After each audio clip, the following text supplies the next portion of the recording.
Om Swastiastu. Perkenalkan, nama saya Komang Aryani, peserta PPG dari Provinsi Kalimantan Tengah dari kelas 21 dengan nomor peserta PPG 20111814222. Hari ini hari Senin tanggal 7 Desember tahun 2020. Terima kasih. Om Santi, Santi, Santi, Om. Selamat pagi. Apa kabar hari ini? Pastikan sehat semua ya. Puji syukur kita haturkan kehadapan Ida Sang Yang Biasa Rahim Hapala Langit, Tuhan Yang Maha Esa, atas segala karunia yang telah diberikan sehingga kita bisa bertemu kembali di kelas virtual dalam pembelajaran pendidikan agama Hindu dan budi pekerti untuk kelas PPG. Sebelum kita lanjut kegiatan kita pada pagi hari ini, marilah kita bersama-sama mengucapkan salam penghargaan. Sabe salamatungo narakai, salam panggil pada welcome. Om Swastiastu. Nah, anak-anak, sudahkah kalian siapkan buku dan juga alat tulisnya? Oke, baik. Kalau sudah siap, agar kegiatan pembelajaran kita hari ini berjalan dengan lancar dan dapat bermanfaat untuk kita semua, marilah kita bersama-sama berdoa dengan mengucapkan Gayatri Mantram sebanyak 3 kali. Baik. Asana. Om Prasada Sriti Sarira Siwa Suci Nirmala Namo Swaha. Pranayama.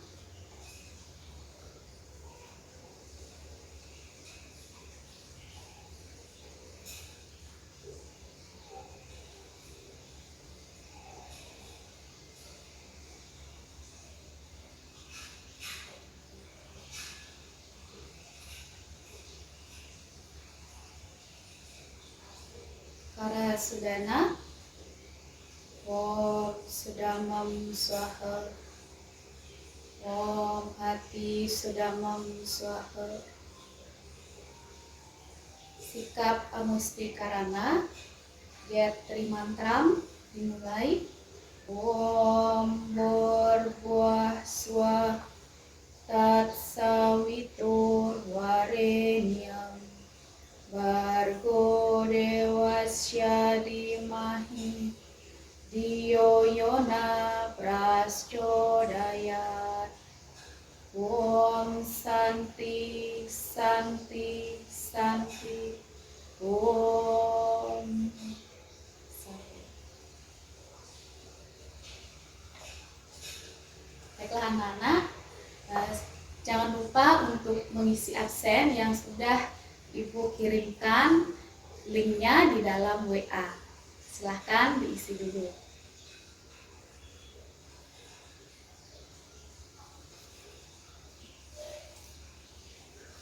Nah, anak-anak, untuk meningkatkan rasa nasionalisme kita dan juga untuk membangkitkan semangat kita dalam belajar pada pagi hari ini, marilah kita bersama-sama menyanyikan lagu kebangsaan Indonesia Raya.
pagi hari ini Ibu akan memberikan kalian tes awal. Silahkan kalian jawab pertanyaannya pada buku catatan kalian, tulis nama dan kelasnya dengan jelas, kemudian jawab pertanyaannya, langsung ditulis jawabannya. Misalnya nomor 1, jawabannya adalah A, tulis 1 jawabannya A, nomor 2 B, dan seterusnya ya. Ibu persilahkan kalian untuk mengerjakan soal tes awal ini selama 5 menit. Baik, silahkan dikerjakan dari sekarang.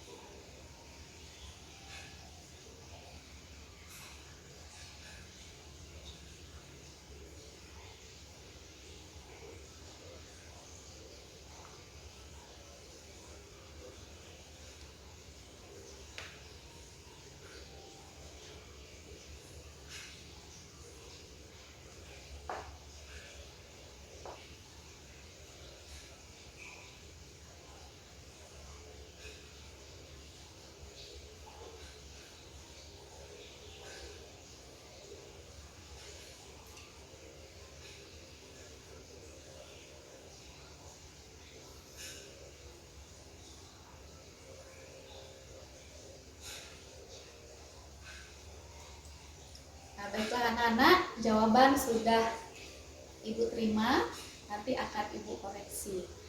Ya, anak-anak sekalian, pada pertemuan minggu yang lalu kita sudah membahas tentang materi karma pala. Nah, pada kesempatan hari ini kita akan membahas materi yang baru. Nah, sebelumnya Ibu ingin bertanya, apakah kalian sudah pernah mendengar kata yatnya? Belum? Oke. Kemudian, apakah kalian pernah basarah? Oh ya, pernah. Basarah itu setiap hari Kamis ya. Ya betul, setiap hari Kamis. Nah, kalau umat Hindu Kaharingan, dia basarah dengan misalnya setiap seminggu sekali, yaitu setiap hari Kamis, melakukan basarah secara bersama-sama. Kemudian tadi juga sebelum memulai pelajaran, kita melaksanakan atau mengucapkan doa Gayatri Mantra. Anak-anak, itu semua adalah salah satu bentuk dari yatnya. Nah, pada kesempatan pagi hari ini kita akan belajar tentang panca yatnya. Nah, adapun tujuan pembelajaran kita pada pagi hari ini yaitu yang pertama menjelaskan latar belakang pelaksanaan yatnya. Kemudian yang kedua, menguraikan pengertian yatnya. Yang ketiga, menjabarkan jenis-jenis yatnya. Kemudian yang keempat, menceritakan pelaksanaan yatnya dalam kehidupan sehari-hari. Nah, pembelajaran pada hari ini akan menggunakan pendekatan saintifik. Seperti biasanya, dalam pendekatan saintifik terdapat 5 tahapan. Yang pertama yaitu mengamati, kemudian menanya, kemudian mengumpulkan informasi, kemudian yang keempat mengolah atau menganalisis informasi, kemudian yang kelima adalah mengkomunikasikan. Nah, kemudian untuk teknik penilaiannya, untuk penilaian sikap yaitu menggunakan jurnal dengan melakukan observasi atau pengamatan selama kegiatan pembelajaran ini berlangsung. Kemudian untuk pengetahuan nanti itu penugasan dengan mengerjakan LKPD. Kemudian ada tes tertulis seperti yang tadi dilakukan di awal, ada tes awal dan ada tes akhir nanti. Kemudian untuk keterampilan nanti ada praktik yaitu presentasi.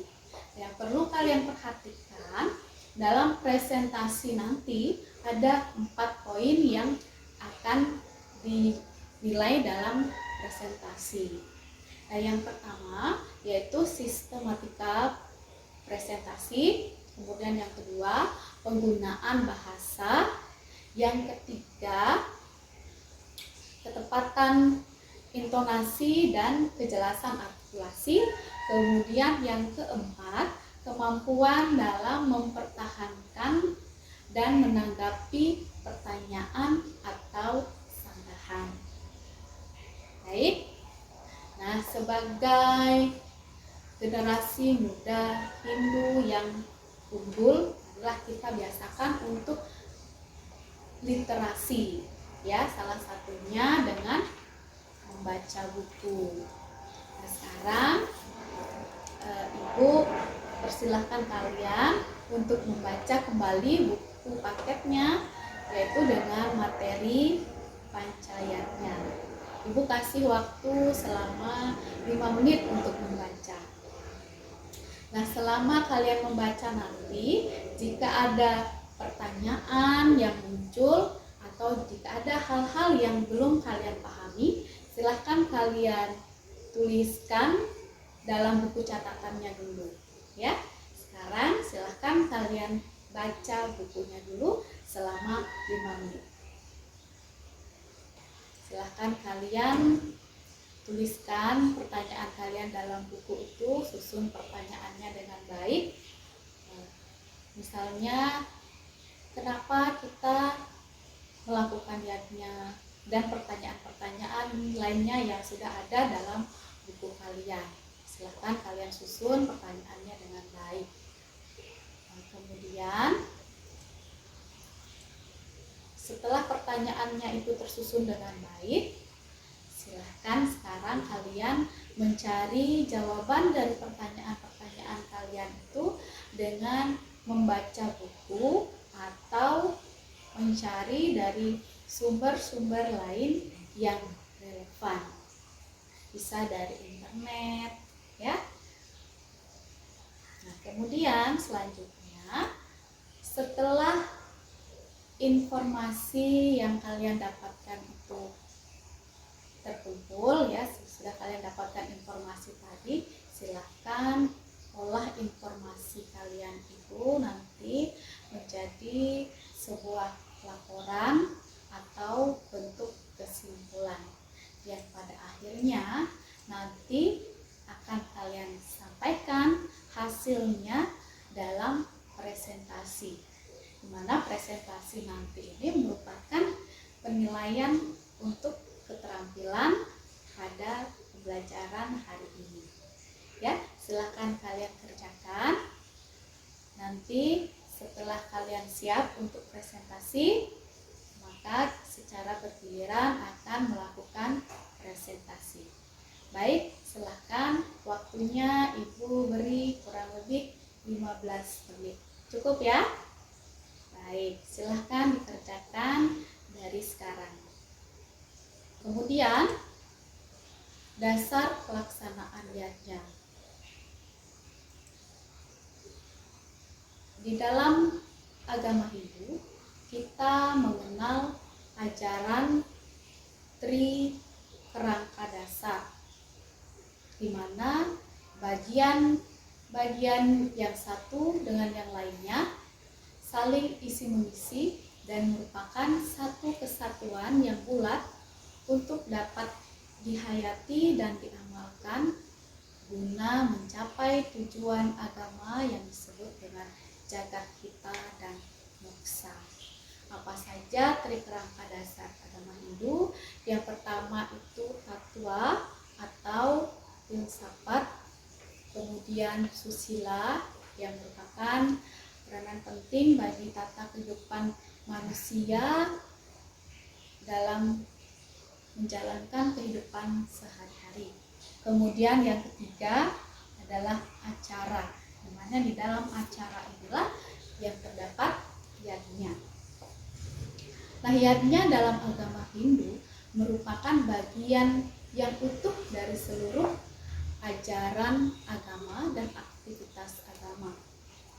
Bahkan yatnya merupakan unsur yang sangat penting, bagaikan kulit telur yang membungkus dan melindungi bagian dalamnya, yang merupakan inti dari telur itu sendiri.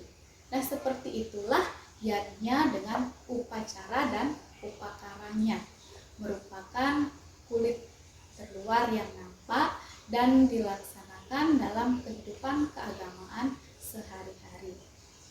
Walaupun yatnya adalah kulit luar, namun peranan kulit pada setiap benda atau akan bersifat melindungi dan menentukan keberadaan isi dari benda itu.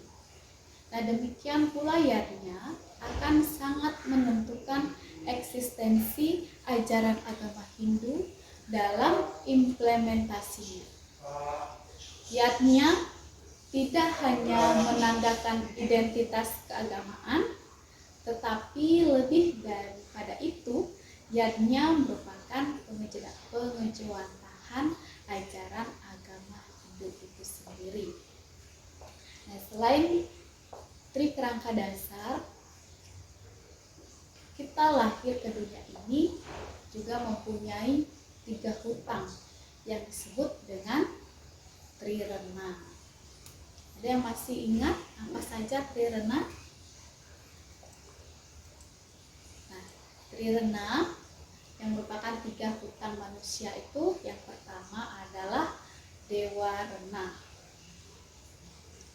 Dewa rena adalah rasa berhutang manusia kepada Ida Sang Hyang Widi-Wasa atau Ranging Hatala Langit, karena beliau telah memberikan kehidupan serta menciptakan alam semesta beserta isinya sehingga manusia dapat hidup di dunia ini. Atas dasar itu, maka manusia atau umat Hindu merasa wajib untuk membayar hutang itu. Nah, dari Dewa Rena ini maka timbullah pelaksanaan yatnya yang berupa Dewa Yatnya dan Buta Yatnya. Kemudian yang kedua yaitu Pitra Rena. Pitra Rena adalah rasa berhutang manusia kepada pitra atau leluhur. Pitra ini adalah berasal dari bahasa Sanskerta dari kata pitri yang berarti ayah atau leluhur. Nah, hutang yang dimaksud adalah hutang jasa dari orang tua yang telah melahirkan, merawat, dan mendidik sehingga seseorang menjadi suputra.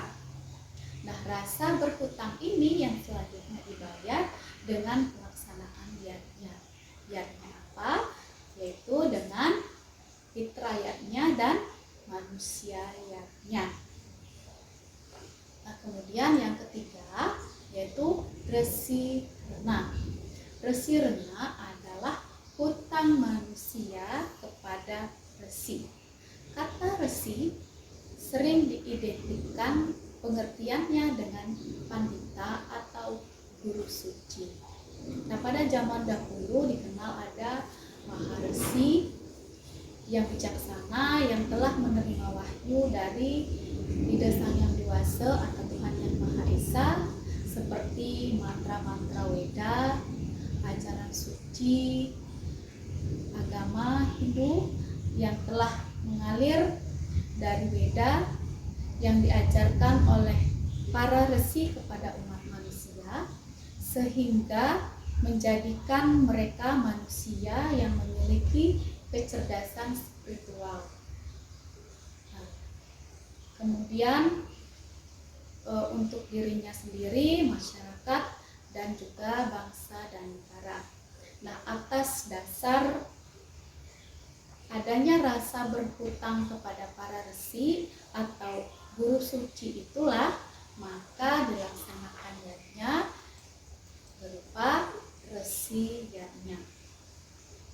Nah, kelahiran sebagai manusia karena ada yang mengadakan, yaitu dari Ida Sang Yang Widi-Wasa atau Ranjing Hatala Langit, Tuhan Yang Maha Esa, kemudian dari resi, kemudian dari fitra atau leluhur, kemudian manusia terlahir menjalani kehidupan dengan tuntunan dharma atau agama untuk mencapai tujuan hidupnya sebagai hukum sebab akibat.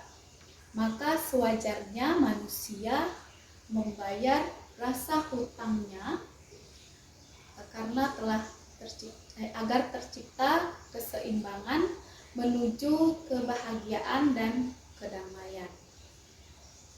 Nah, atas dasar itulah maka Trirena menjadi landasan atau sebab timbulnya Pancayadnya atau Yadnya.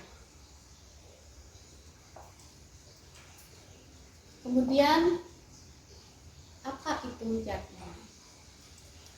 Secara etimologi, kata Yadnya berasal dari kata Yaj, dari bahasa Sanskerta, yang berarti persembahan, pemujaan, penghormatan, dan korban suci.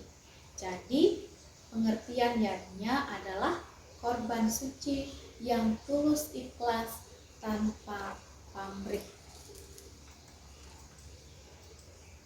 Nah, kemudian apa itu Pancayadnya? Panca maknanya adalah 5. Jadi Pancayadnya adalah 5 korban suci yang ditujukan ke hadapan Sang Pencipta atau yang biasa kita kenal di dalam Hindu yaitu Ida Sang Yang Widi-Wasa atau dalam Hindu Keharingan disebut Ranjing Hatala Langit atau Tuhan yang Maha Esa. Nah, dari apa yang sudah Ibu sampaikan tadi, apakah ada yang ingin bertanya?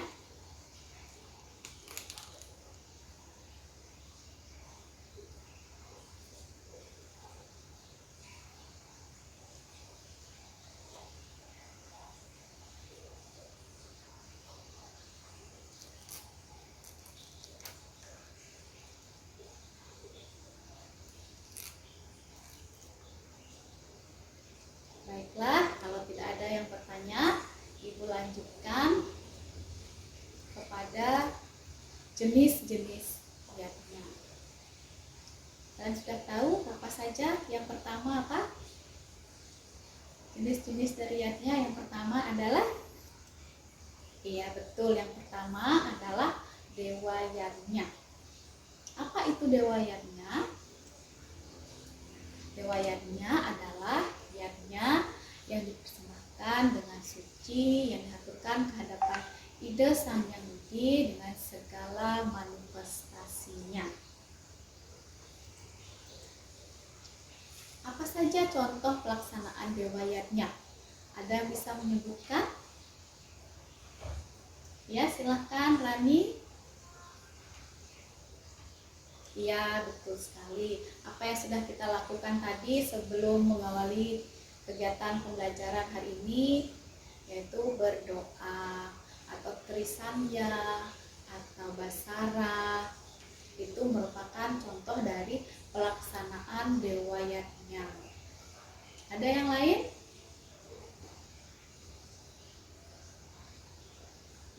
Iya, betul. Pelaksanaan Yodalan di pura atau juga di tempat sembahyang pribadi di rumah kita ya, itu juga merupakan contoh dari pelaksanaan Dewa Yadnya. Melakukan puja Trisandya setiap hari 3 kali sehari ya, kalau itu merupakan contoh Yadnya yang dilakukan sehari-hari. Karena menurut waktunya, kalau dilihat dari waktu pelaksanaannya, Yadnya itu dibagi menjadi 2. Ada yang disebut dengan nitya karma, dengan yang kedua naimitika. Yang nitya itu artinya pelaksanaan yatnya yang dilakukan sehari-hari. Kemudian yang naimitika itu adalah pelaksanaan yatnya yang dilakukan pada hari-hari tertentu. Seperti misalnya pelaksanaan piodalan. Nah, itu merupakan yatnya yang dilaksanakan pada hari-hari tertentu.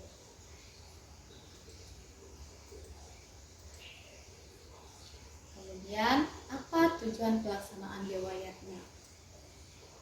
Yaitu untuk membayar hutang yang kita miliki kehadapan Ida Sang Hyang Widiwasa, Ranjing Hatala Langit, serta segala manifestasinya, untuk membayar hutang yang berbentuk dari Dewa Rena yang menciptakan alam semesta beserta isinya, termasuk kita semuanya.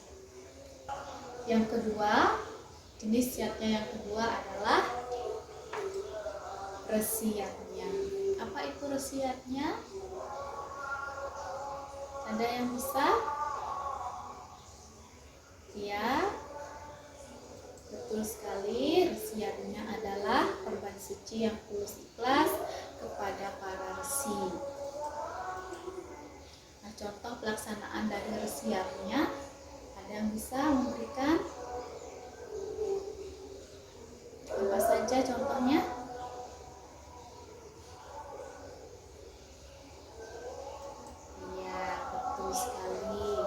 Menghormati guru dan perintah yang diberikan, memberikan sesari atau punya kepada orang suci. Nah, biasanya kalau kita punya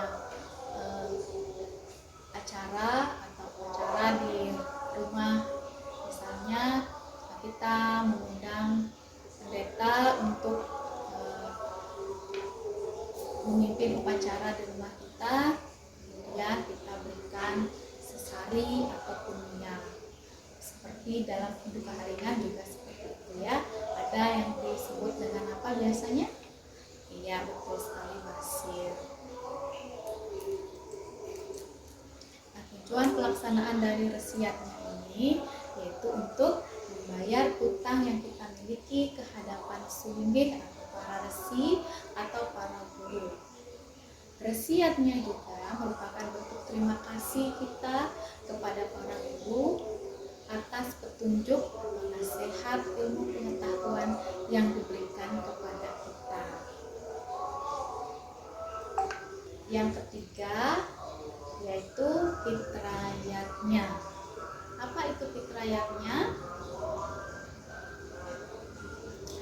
Ya, betul sekali. Fitrayatnya adalah suci yang tulus ikhlas atau bentuk rasa hormat dan terima kasih kepada para penara atau leluhur karena telah berjasa ketika masih hidup melindungi kita, dan kepada orang tua yang masih hidup yang sudah melahirkan kita, merawat kita, membesarkan kita, dan mendidik kita. Contoh pelaksanaan fitrayatnya, ada yang bisa memberikan contohnya? Ya, betul sekali. Kalau di dalam hidup keseharian, salah satu contohnya yaitu tiwal. Kemudian menghormati orang tua juga termasuk dalam contoh pelaksanaan fitrayatnya dalam kehidupan sehari-hari. Menghormati orang tua, menuruti nasihat orang tua, merawat orang tua ketika orang tua kita sedang sakit, kemudian melaksanakan upacara pengabenan atau tiwah bagi orang tua atau leluhur kita yang telah meninggal. Nah, apa tujuan dari pelaksanaan fitrayatnya? Yaitu untuk membayar hutang kehadapan para leluhur atau putra rena yang merawat dan membesarkan kita. Oke, ada pertanyaan? Tidak ada. Baik, kita lanjutkan ya. Selanjutnya, yang keempat yaitu manusiaiyatnya. Apa itu manusiaiyatnya? pengorbanan untuk manusia, terutama bagi mereka yang memerlukan bantuan. Apa saja contoh pelaksanaan manusiawinya? Ada yang bisa memberikan contohnya? Ya, menolong teman. Apalagi yang lainnya?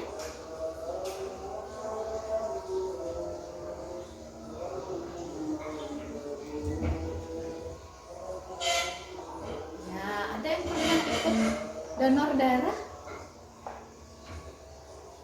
Oh, belum pernah, belum berani ya. Melihat jarum suntiknya yang besar jadi nggak berani. Tapi salah satu contohnya bisa dengan kegiatan kemanusiaan seperti donor darah, memberi sumbangan atau bantuan kepada orang yang membutuhkan. Kemudian kalau kegiatan manusiawinya pada hari-hari tertentu bisa kita lihat kalau di dalam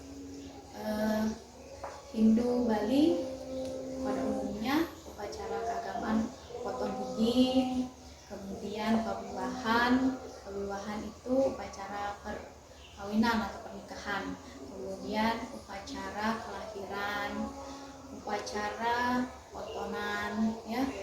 Kalau di dalam Hindu Bali itu mulai dari bayi dalam kandungan sampai lahir, kemudian sampai besar itu ada upacaranya.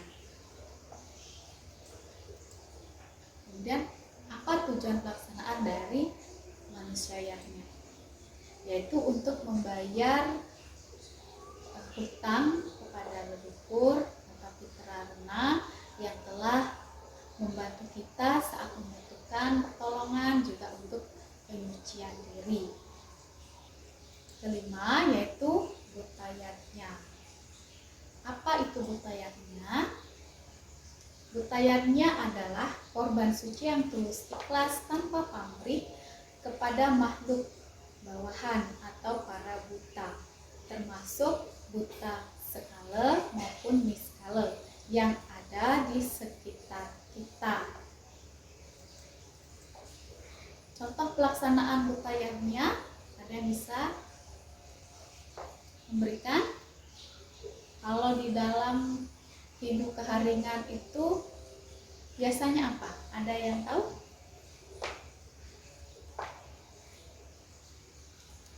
Ya, betul sekali, ada upacara yang namanya menyangga. Ya, salah satunya kalau di dalam Hindu Bali khusus pada umumnya itu upacara mencaru atau membersihkan area baik itu pura maupun halaman di rumah kita. Kemudian memberikan segehan namanya ya, bentuk dari upacara mencaru yang terkecil itu disebut dengan segehan untuk menetralkan sifat-sifat negatif yang berada di bumi. Kemudian upacara Pancawalikrama 10 tahun sekali yang dilaksanakan di Pura Agung Besakih. Kemudian ada juga upacara Eka Dasa Rudra 100 tahun sekali yang dilaksanakan di Pura Agung Besakih. Nah, kalau di Hindu keharingan juga pasti ada upacara contoh pelaksanaan butayatnya selain menyangga. Apa biasanya namanya?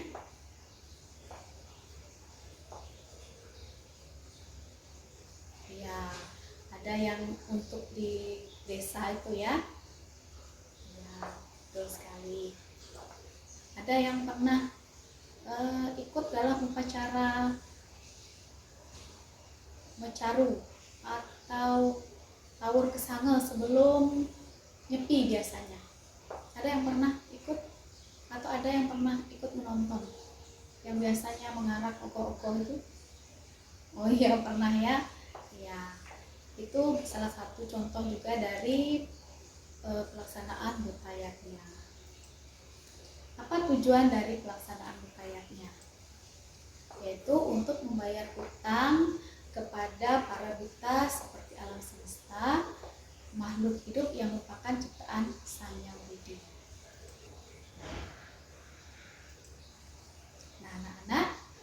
sudah tidak ada yang bertanya, Ibu minta kalian untuk mengerjakan tes akhir. Silahkan kalian tulis dalam bukunya, dalam buku catatannya, jawab pertanyaan dan jodohkan pertanyaan dengan pilihan jawabannya sama seperti pada tes awal tadi. Pertanyaan dengan jawaban, misalnya nomor 1 jawabannya B, nomor 2 jawabannya C, dan seterusnya. Silahkan kalian jawab, dan setelah dijawab kirimkan foto dari jawaban kalian ke WA pribadi Ibu. Ibu berikan waktu selama 3 menit, cukup ya? Silahkan dikerjakan dari sekarang.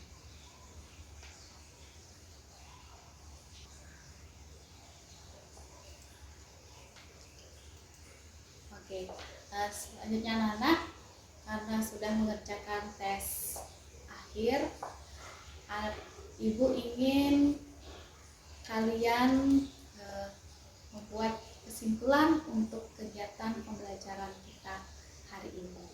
Ibu minta kepada Yudi untuk menyampaikan kesimpulannya. Bisa Yudi? Ya, silahkan.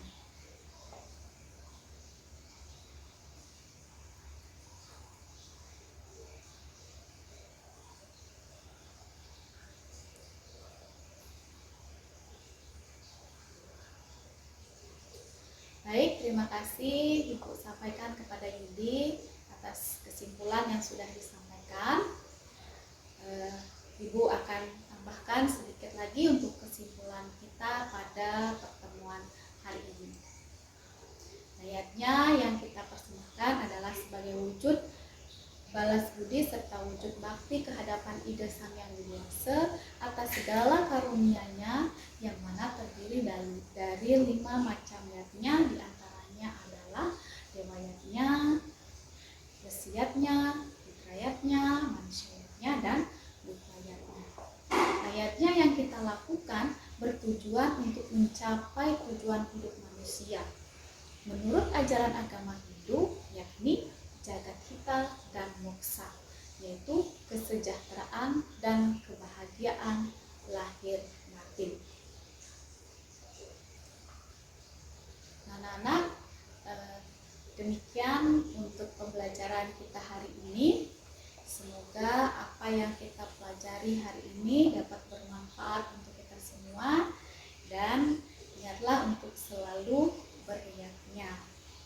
Mari kita akhiri pertemuan hari ini dengan mengucapkan Paramasanti, Om Santi.